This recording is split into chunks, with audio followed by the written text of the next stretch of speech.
आज हम बात करेंगे chapter wise priority, daily schedule, weekly targets, revision strategies, mock test and step by step road map. तो चलिए शुरू करते हैं। Hello everyone, welcome back to study with Niharika. आज हम बात करते हैं 90 डेज चैप्टर्स की प्रायोरिटी की। फेज 1 फाउंडेशन डे, जिसमें हम हाई प्रायोरिटी चैप्टर्स देखेंगे, जिसमें है organizing, directing, financial management, marketing, principle of management. Medium priority में 20 मार्क्स के क्वेश्चन आते हैं, जो है planning, staffing, financial market and controlling. अब बात करते हैं उसे एप्लीकेट करने की। इसमें हम case studies, consumer protection and business environment को कवर करेंगे।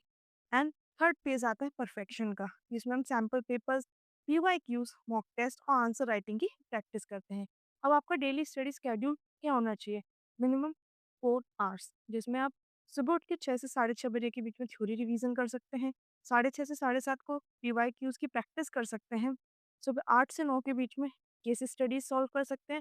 4 केस स्टडी 15 मिनट ईच लेके सॉल्व कर सकते हैं। सुबह 9 से 10 बजे के बीच में आंसर राइटिंग की प्रैक्टिस कर सकते हैं और शाम को फिर से सैम्पल पेपर की सेक्शन की प्रैक्टिस कर सकते हैं।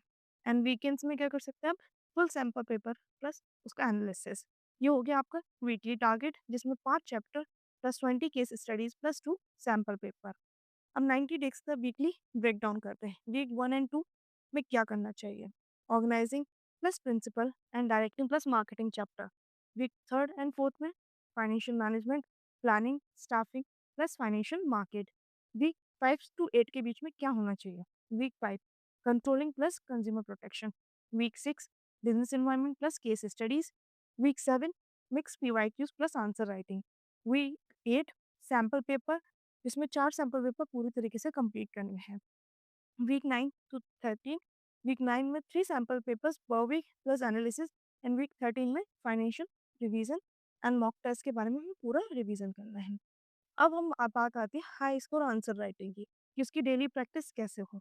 हम डिफरेंसेस लिख सकते हैं, प्रोसेस को लिख सकते हैं, importance of principles, financial ratio, full section को कैसे प्रैक्टिस करना है और सैम्पल पेपर से कैसे कंप्लीट करना है, इसका भी हम एक प्रॉपर रोड मैप बना सकते हैं।